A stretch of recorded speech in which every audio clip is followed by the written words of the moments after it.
everybody, my AOL password here with another video game review. Today we will be reviewing Atomic Heart. This is a review for base game, not the DLC that came out earlier this month. Let's hop right into it and go from there. This is the first game in a very, very long time where I didn't know what to think of it from start to finish. Um, it reminds me, I think the easiest way to put it together is like when you just get a barely passing grade on like an exam or on a school subject. That's kind of what I think about this game. Like it's fun, but it's not like fantastic. It's both good and bad. It's just all right in the middle, all neutral to me. I couldn't understand half the game in terms of like what was going on. Like I kind of understood, but not really. Um, but Objectively, I think it did what it needed to do. It was still intriguing to play. The gameplay was still fun. Uh, it reminded me a lot of Bioshock gameplay, and like if Bioshock was Russian steampunk, that's what this game is. The setting is in a alternate reality of Soviet Union when if they won the war, um, and then their technology like advances to the max basically, um, and robots are kind of like coexisting, but then something happens where um robots turn against the humans, and that's where we start, or that's where the gameplay starts in this game. Um, but yeah, I think performance wise, it did pretty well. I didn't really run into bugs or performance dips or anything. There were a lot of different video options that helped me optimize that as well. So I was able to get a solid, 1080 60 stable. The voice acting was okay. I didn't know if I wanted to play the game in Russian or not since it's set in Russia. Um, but I think the English voice acting was okay. There one issue with like the UI, I guess, or I don't know if it's considered UI or not. Um, was the subtitles.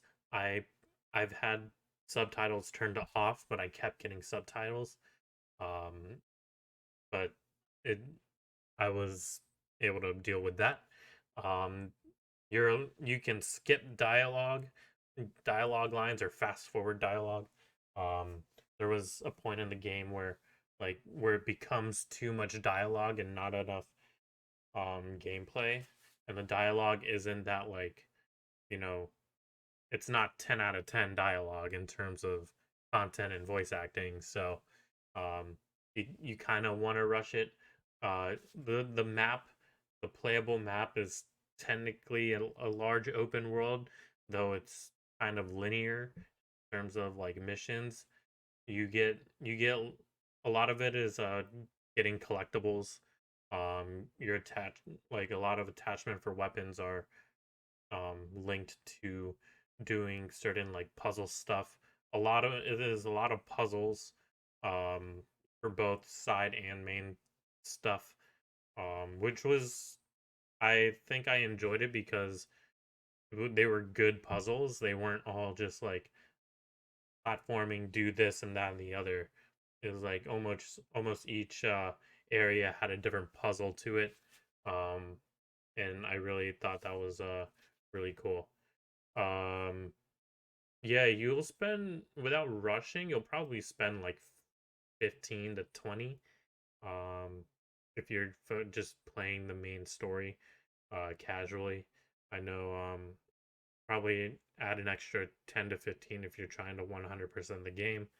Um the crafting system was cool. Um you do get like the storage capacity and the storage space thing. So you can only carry so much equipment, both weapons and consumables like your health packs and ammo. Um, they you your storage I think is unlimited for however much you want to store. You can disassemble. You have to craft your own weapons, craft your own ammo. The perk system was pretty interesting as well. Your perk points aren't really necessarily based off of like level progression. It's like a lot of stuff is like looting and collecting, and there's a currency for perk points of how much you collect to use that in your skill trees. Um, and same with like materials to craft stuff, whether it's weapons or ammo or your attachments are also linked to that. And some attachments are linked to what you call testing grounds, which are kind of like strict puzzles in itself that you find in the playable open world. Um, but there's no quote unquote side mission. It's all like main, like one mission chain. But then your side stuff is getting the collectibles and doing the testing grounds.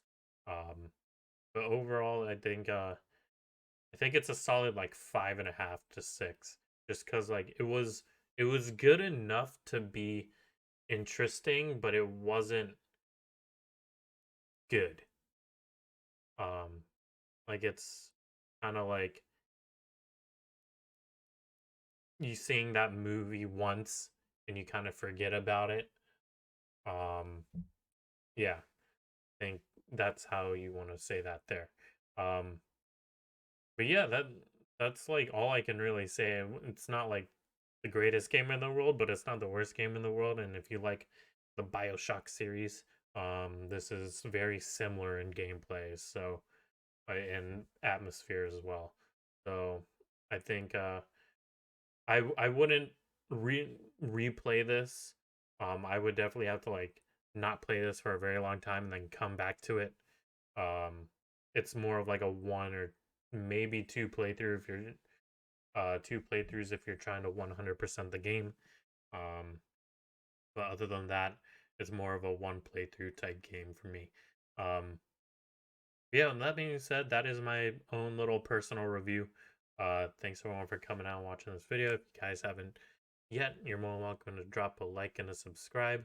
I do a lot of other, I guess, personal or cringe game reviews on the channel, so check them down below. Our previous ones has been Outriders, and then I think Dead Island 2 prior to that, and Call of the Wild are I think our most recent ones, and Power Wash Simulator as well.